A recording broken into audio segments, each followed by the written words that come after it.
hypnosis actually activates brain-derived neurotrophic factor, which is something that's related to neuroplasticity, memory, learning, emotion regulation. And it's actually some of the same things that happen in our mind if we were to do something like psychedelic assisted therapy. The Art of Rising, where comfort transcends, discipline is born, and those who choose the fire rise above everything that tried to break them.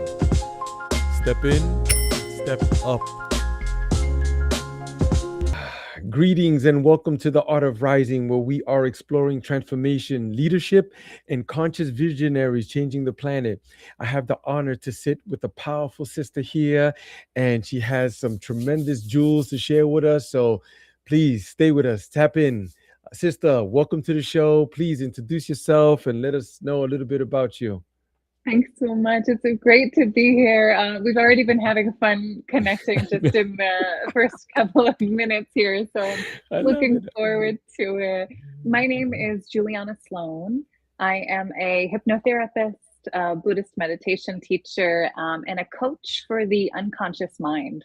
So, what all of that really translates into, I work with people in often altered, lightly trance-like states of consciousness where they can access more expansive, wiser, more compassionate aspects of themselves to do healing work, to gain wisdom and spiritual insight, and also to really embody the type of person, the type of leader that they want to be in the world.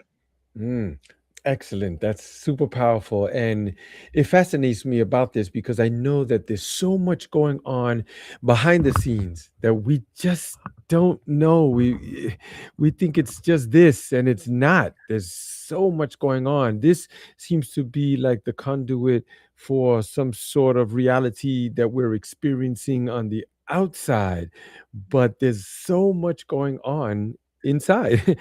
So perhaps you could tell me just a little bit about hypnotherapy and what exactly is going on. Is it chemicals? Is it muscle? Yeah, tell us. I love this question because the truth is it's so many different things. You can look at it on the scientific side of things. If I was looking at it from that perspective, I would tell you, hypnosis actually activates brain-derived neurotrophic factor, which is something that's related to neuroplasticity, memory, learning, emotion regulation. And it's actually some of the same things that happen in our mind if we were to do something like psychedelic assisted therapy. Part of what we're doing at that level is we are working with the neural pathways in the brain. We're working with our own neuroplasticity, the fact that we can actually shape and have some agency over the way that the mind responds. So there is this entire body of work that is looking at this as this incredible, truly miracle of our nervous systems and our minds and our ability to actually co-create with that. I could also tell you from the spiritual side of things, because, as you know, I do a lot of spiritual counseling work, that what I see, in addition to this really is that people are going deeper within. They're connecting to aspects of themselves, but also broader aspects of consciousness and support that change things for them. I've had some clients joke that they wish they could refer to me as their soul doctor, because that's really what we're doing. I've had folks say that it feels like in this work, they're going to the place within where all the healing that ever is and ever was is possible. And so, the truth is, it's both. And it's everything in between. And that's part of why I really love this work, because there is brilliant, evidence backed information that says this creates change. Mm.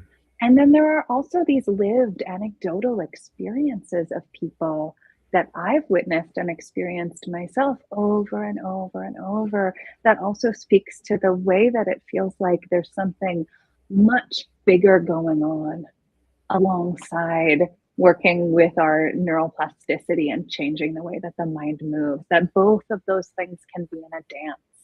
Mm. So, I think that it's a little bit of both. And that's the beauty of it. That sure is, and it makes me think of the default network mode, Yeah, right? default mode Mhm. network. Yes, Yes, yes, absolutely. yes. Tell me a little bit about that and how that plays into a session and a part of the healing and the whole process. Now, I'm not a neuroscience. I'm a little nerdy about it. I think it's very, very fascinating, but I am not the expert on this completely.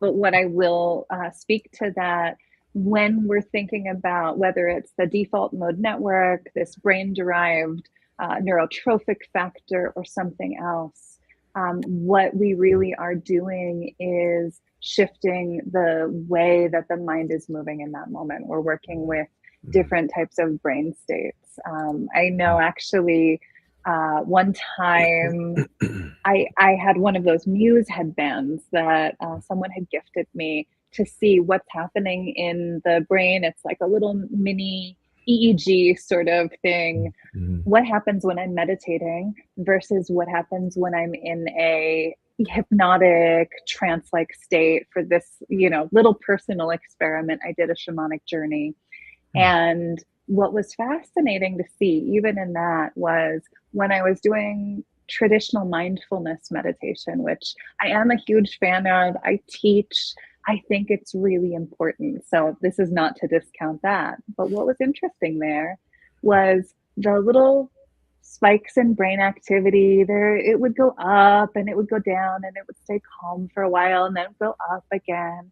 And that's really reflective of the ways that when we're practicing mindfulness, we're staying with, the anchor of our breath or our body. We're allowing it to stabilize us. And then naturally, the mind might get carried away and we bring it back. And we're training ourselves to come back to ourselves. What Mm. was so interesting in trying this with a different kind of altered state was it went down to the calm place and it just stayed there. There Whoa. was something completely different happening in Wow. the way that my mind, the electrical signals coming from the sensors, all of that Mm. um, was tapping into something a little bit deeper.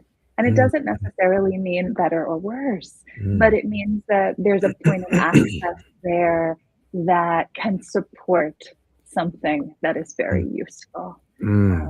Yeah. That's super powerful. And when I think of hypnosis, traditionally, you would think that someone gets hypnotized and then they start talking like, well, I was the third king of England, or I was a pharaoh in Egypt. And like, oh, come on, is it always like that, bro? Can't you just have been a little schoolgirl in Scotland or in some farm? But when someone is entering that hypnosis, Mhm. do you believe that they're actually meeting their subconscious or the soul, or is it something else that we're tapping into? It's a really great question. And, I think in this case, what actually is most important is less what I believe and more what my clients are experiencing. Because for some of them, this may feel like, oh, wow, this is a really cool technique to slowly whittle away at the triggers. Mm. One example of this that I'm doing with someone right now is, this is someone who does not identify as spiritual, but they went through an incredible trauma, and it has meant that there are certain, what you and I would consider very commonplace activities in their life that they cannot do. And, for them, it revolves around, yeah, certain foods, certain beverages, Mm, they cannot touch because of the nature interesting. of what happened to them. Wow. And what we have been doing little by little, gently, and in this resourceful, actually playful, trance-like state, Mm, is helping wash away those triggers, coming back to a place where, oh, okay, I'm actually strong and I'm well resourced and I can do the things that I used to do and mm, it actually feels good.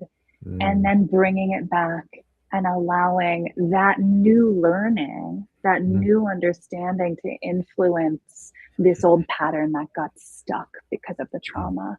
And mm. so, for someone like that, where all of a sudden they're finding they can do the things that they used to do, they can Mm, enjoy things that they haven't enjoyed in a period of time.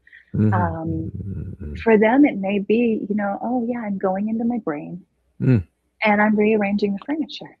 mm, But for someone else, like you're naming when we're talking about past life experiences and all of these things, depending on how we're working together, that mm. comes up. Oh, wow. And so people will be working with ancestral patterns. They Mm, might experience a regression to a younger period in their own life or something that looks like a different lifetime. One of the mm. things with holding all of this is a lot of it depends on what you personally believe. Right. And Mm, this mm, might be something that you're like, oh, this is the truth and this is the evidence of my past lives. You might also be someone who's a little more skeptical and you might look at it and say, wow, this is a really powerful archetype mm, that is symbolic mm, mm, of what I mm, have been feeling and experiencing in my life. And mm, this helps me conceptualize it differently and think about it and relate to it in a different way. We might also look at it collectively like, oh, wow, this is actually, maybe this is information from a greater consciousness. right. All of these things are valid if they Mm, support the healing. mm, And so, for someone who is past life skeptical, um, you know, the chances are we probably won't land in some kind of a past life because I don't often intentionally do those regressions. What usually mm, happens is it happens organically and mm, spontaneously mm, within the state that suddenly something begins to come up for someone. And mm, these mm. images and memories are resurfacing in different ways, It, which, yeah, it, can it be does. powerful. That's super powerful. Um, First, I want to say about the food that you were mentioning about that. I truly believe that this is a strong vehicle for things to come up because we're bioelectric, but the fuel that we put in, I feel that we're sitting in a Ferrari, and when you put in, low grade gasoline, like you're gonna get different things, So I think food is a huge thing, and beverages as well, especially when you start like taking in alcohol and all of these sugars and low vibrational foods.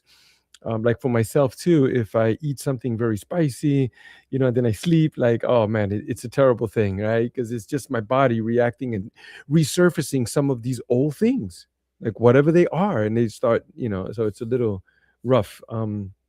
But the other thing I want to say was about the many masters, many lives, Mhm, right? I got to meet the mhm, gentleman. I forgot his name.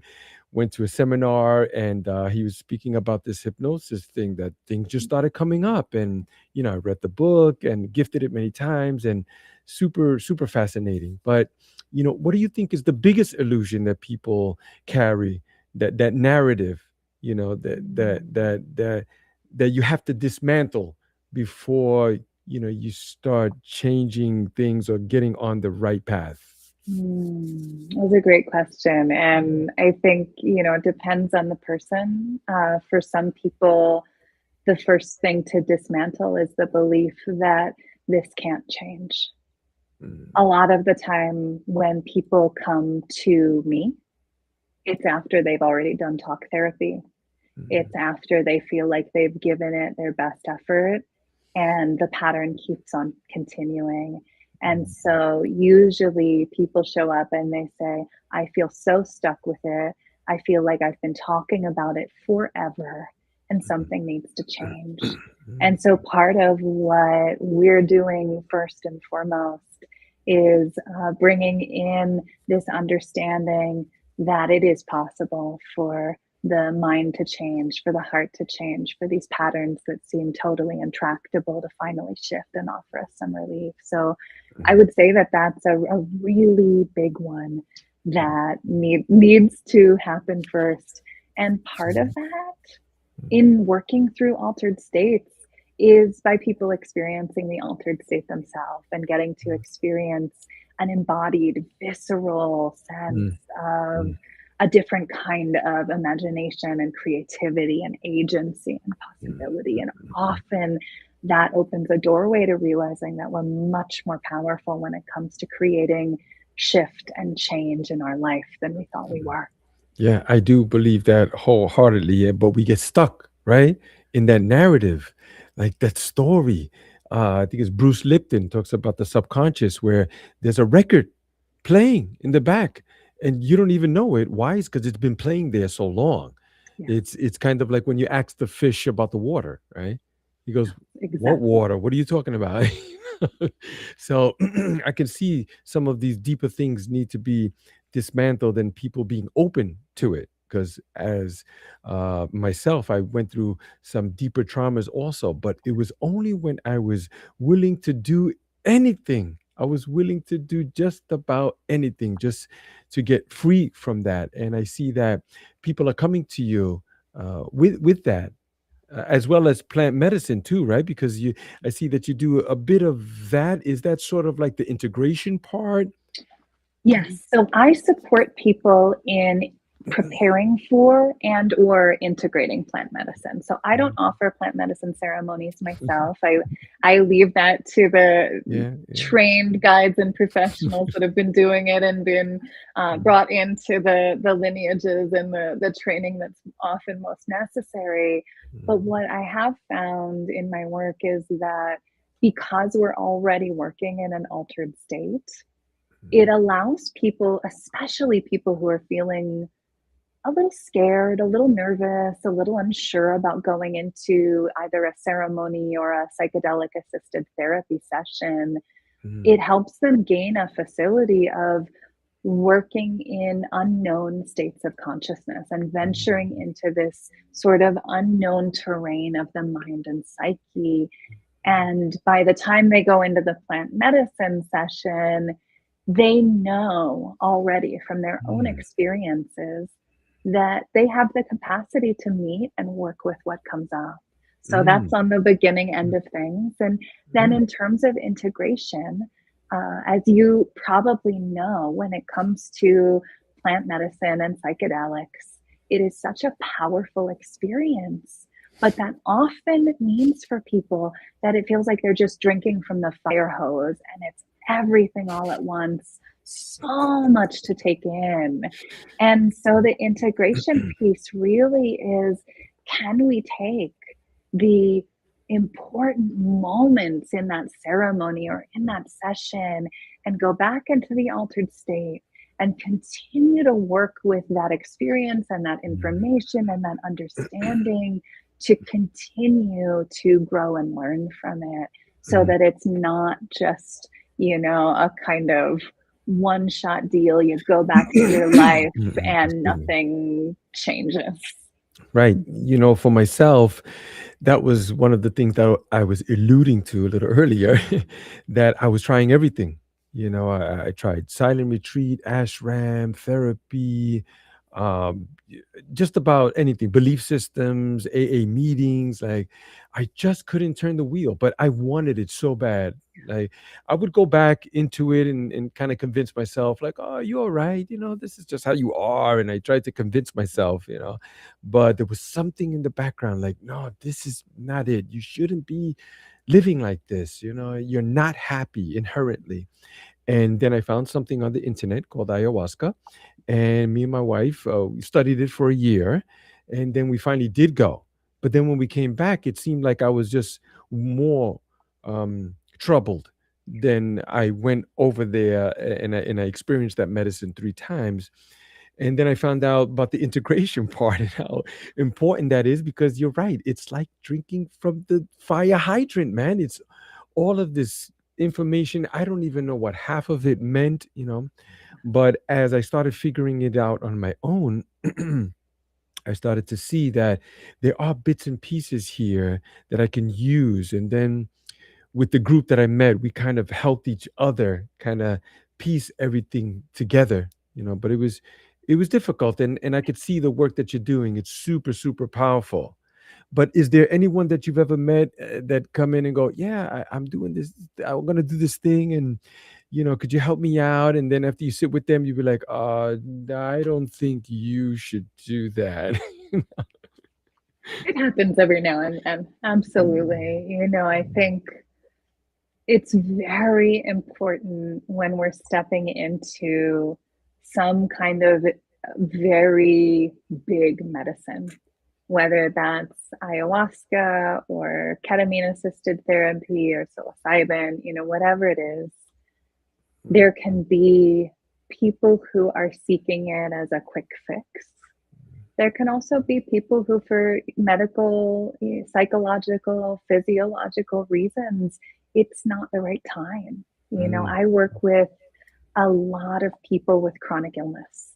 That's actually a big population that I support, in mm, part because I live with chronic illness myself. I mm, understand what it is like to navigate a system that doesn't always understand more complex conditions. mm, And so it's very important to me to be able to support that population.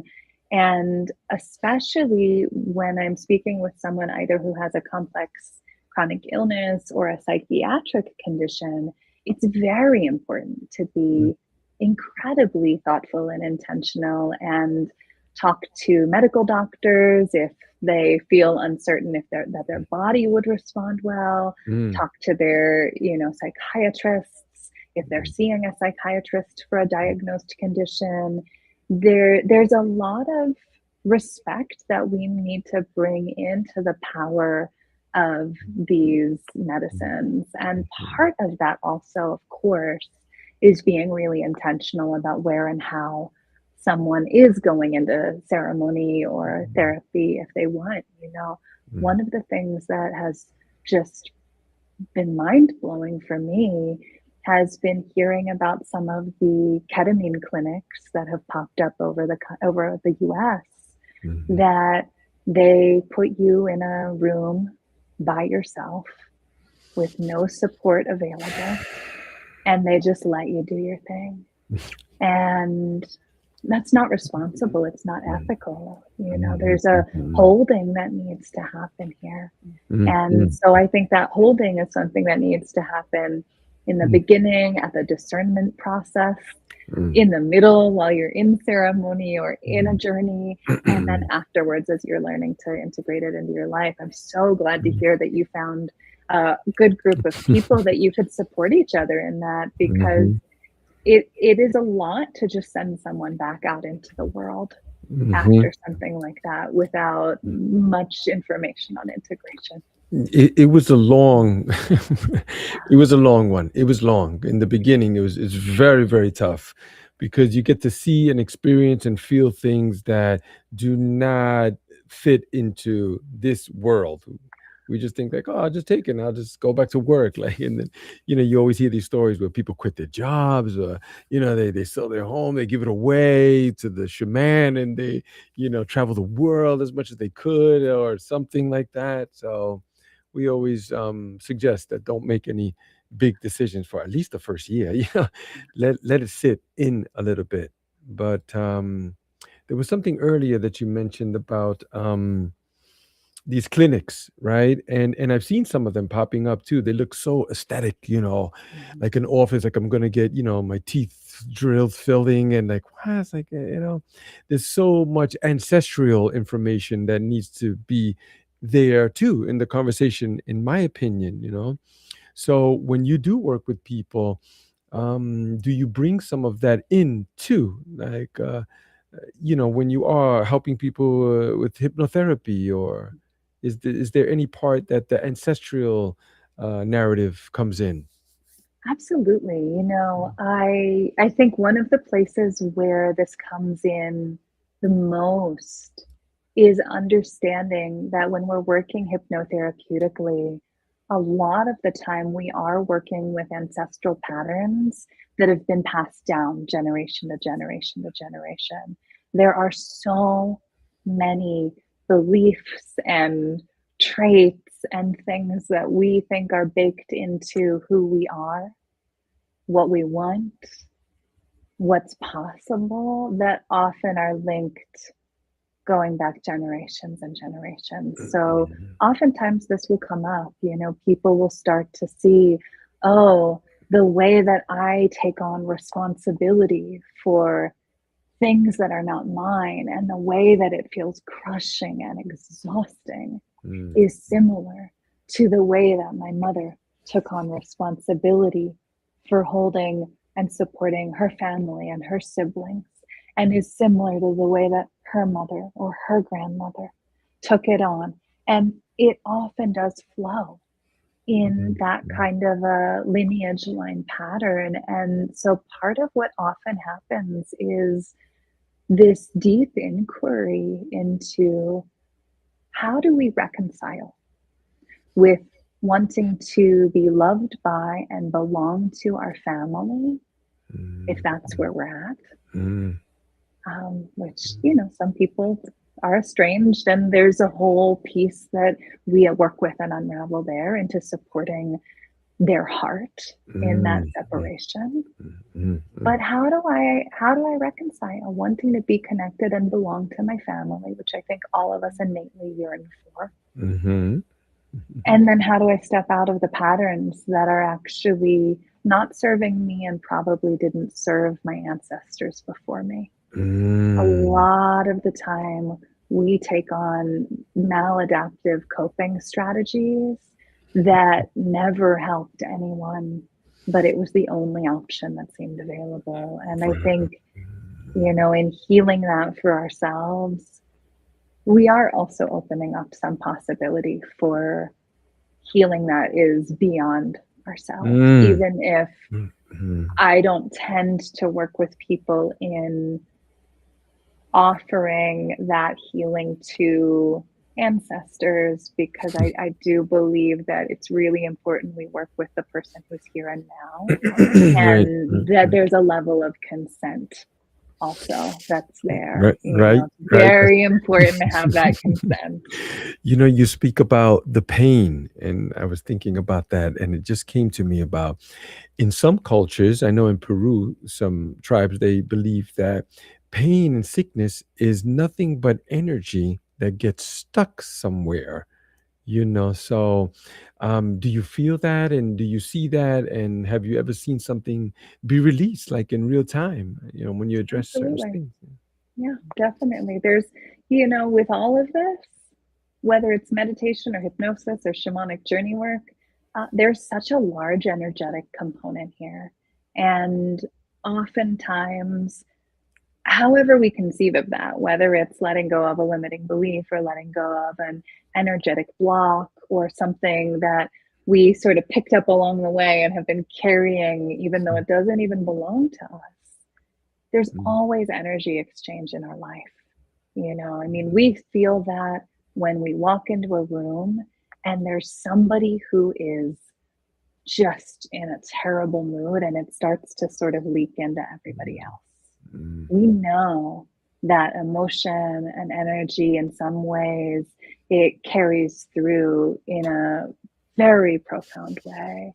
And mm, so often in this work, part of what we are exploring is what does need to be released on that energetic level. And there's a lot of work actually that I do with folks in this realm of releasing those energetic blocks, loosening those places where there's contraction, shifting and transforming the energy, whether we see that as energy that is here directly impacting us or a metaphor. mm, Um, doesn't totally matter which way we conceive it, is if it's supporting us and it's working. But there is a very big energy medicine component. Oh, that's Yeah. beautiful, and I'm so glad that you said that because I always want to tell people, especially those that are skeptic about some of these things, um, whether it's going deep, with hypnotherapy or even plant medicine that you've experienced under guidance and ancestral lineage. Some people often say, well, you're just hallucinating. You're just making these things up in your head. And I often tell people, what if I am? I'm a better father. I'm a better son. I'm a better productive person in society. Like I walk around happy all the time. I'm the star of my movie. I'm the director, I'm the editor. There's even a soundtrack playing in the background. Like yeah, that's how I am. This energy that you see, I'm like this most of the time. Until the kids come home, then sometimes I shift. But what do you tell people when they're like, "Ah, come on, that's," what do you, if they're open to find out, because they got to be open, but when they're open to find out a little bit more, what is it that you tell people? I love this as a question because actually, one of the number one questions that I get when I'm working with someone, either right as we're starting or right before we start, one of the questions is, how do I know I'm not making this up? Mm. And for me, I'm in the same camp as you. Well, does it matter? And part of that is because I know that imagination, Mm. archetype, myth, creativity, this is all a doorway Mm. into deeper insight and understanding and healing. Our imagination can open the door so that we get out of our own way and allow the wisdom and the knowledge and the support that's already there living within us to finally emerge.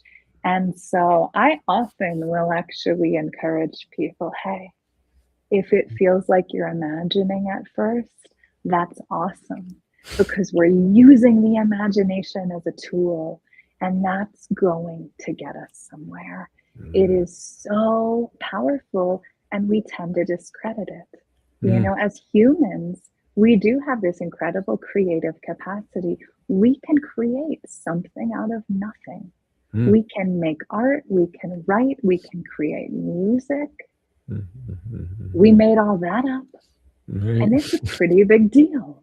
So I love this as a question because I do think it's an important thing to debunk in some of this work, that Mm. there's actually nothing wrong with having that sort of co-creative relationship, Mm. because part of what we're also doing is we're reclaiming our creative agency.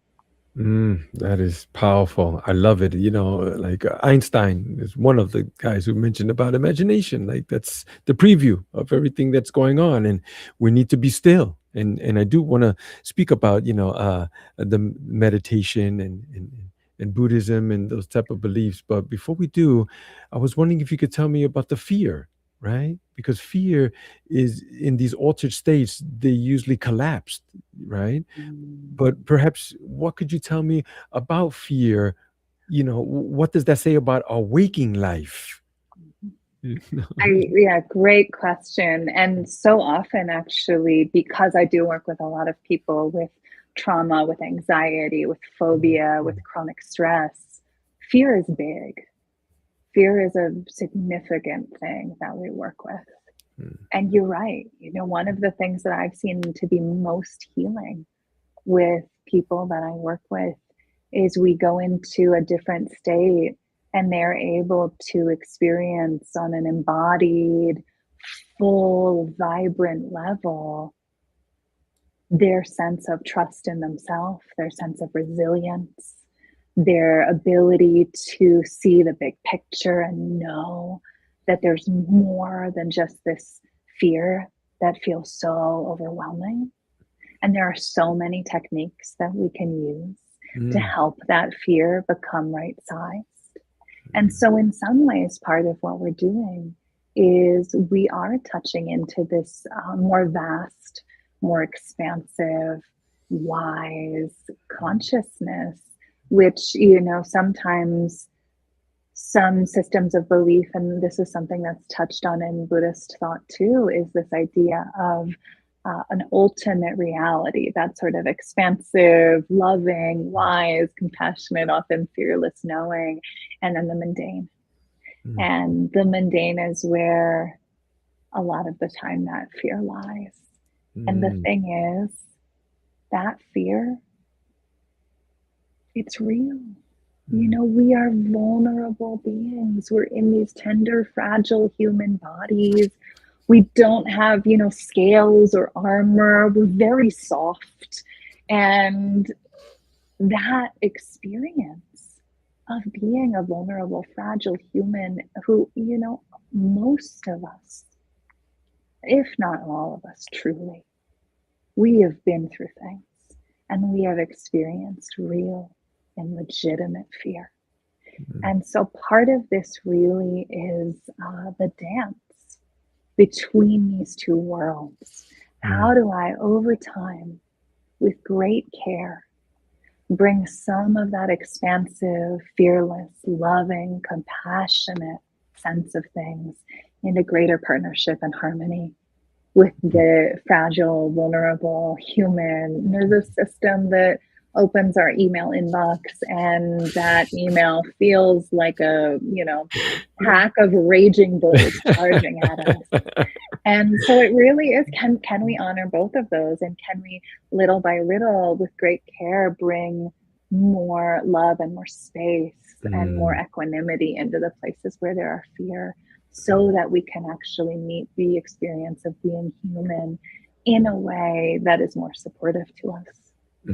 Yeah, I love it when you speak about that fragility, right? Because we are fragile. We think that we're not. And that's some people say that that's the ego or whatever name you want to put on that thing that kind of pushes you a little bit too far and you end up consuming things that you really didn't want to because you don't care. And like, I'm invincible. And some people call it like the spark. Humans are the animals on the planet that have that thing, and we're super creative and all that, but then we kind of paint ourselves into the corner too, right? But now, what about the meditation part? I would imagine that a lot of this is very similar, slowing down the system and stepping into an altered state. It's almost like sleeping or even plant medicine too, because I've experienced some of these things also that it was almost like a dream world, but it helped me so profoundly.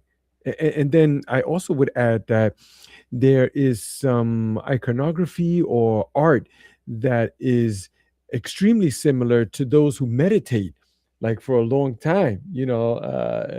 I think of the mandalas, right? The sand Mhm, thing, that you see the same thing. You see the same thing when you take some of these entheogens. mhm. um, but perhaps you could tell me a little bit more about that. How does that work out? How does it play out, the meditation part and slipping into it? Absolutely. And I think that there's a couple different ways that we can look at it. One is thinking a little bit about intention. So oftentimes when I'm going to sit in meditation and I am planning to practice a more traditional mindfulness style, in Buddhist terms, we might say vipassana or insights.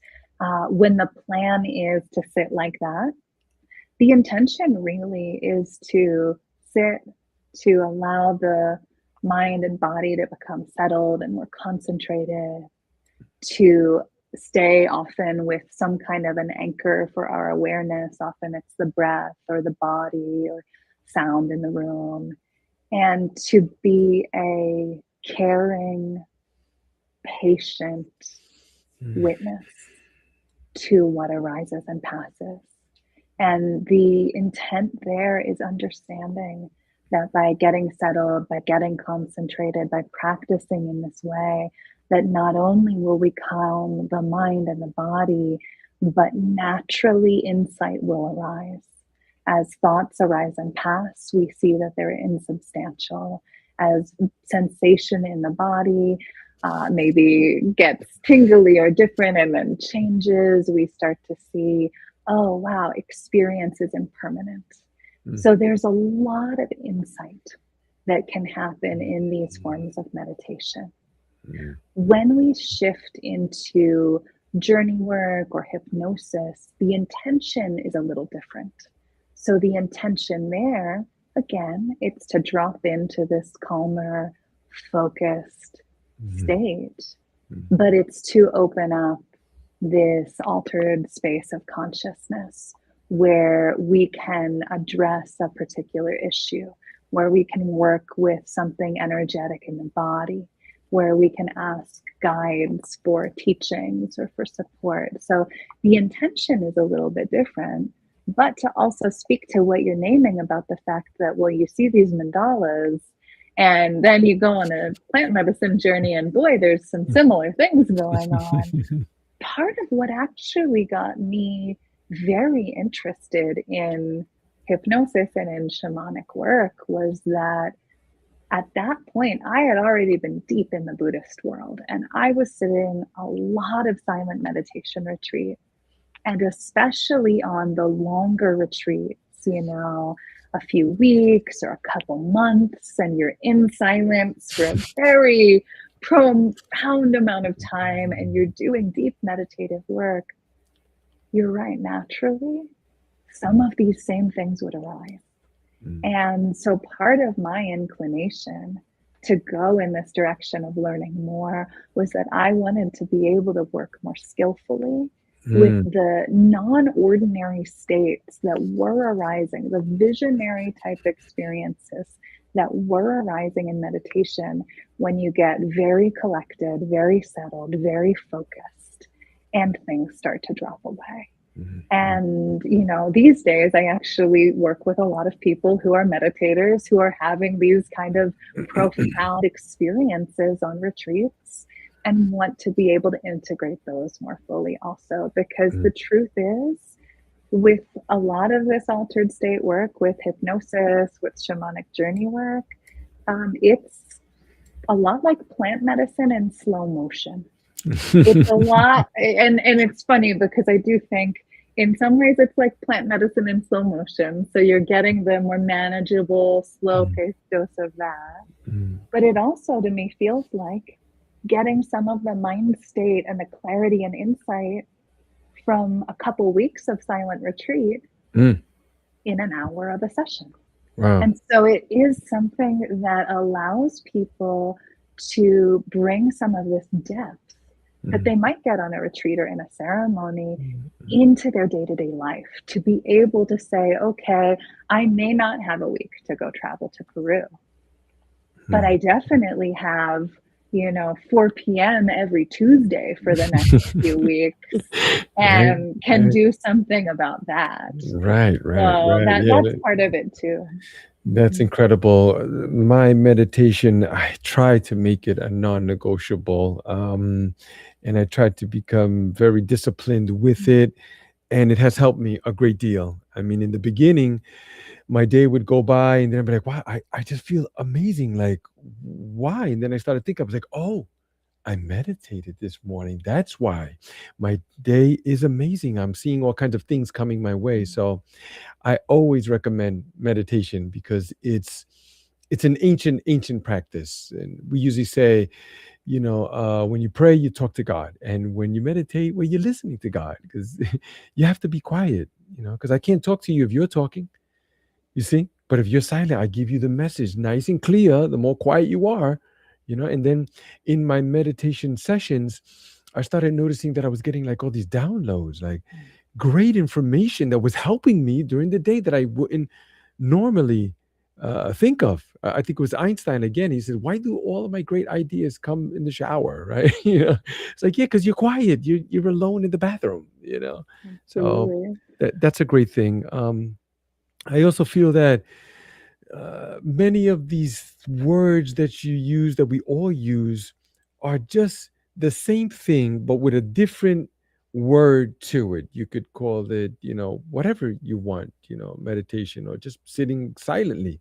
some people have these connections with religions, and they go, "Oh, what? Oh, that's Buddhism? Oh, no, no, no, no. I'm sorry. I'm something else." When there's so much you leave on the table. Do you feel?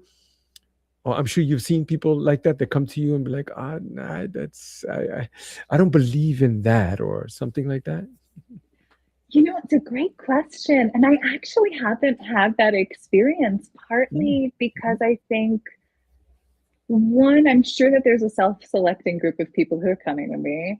But two, I feel very open to whatever your belief system is, there's space for all of it. mm, I may be a Buddhist meditation teacher, but my ordination as a minister is much more interfaith.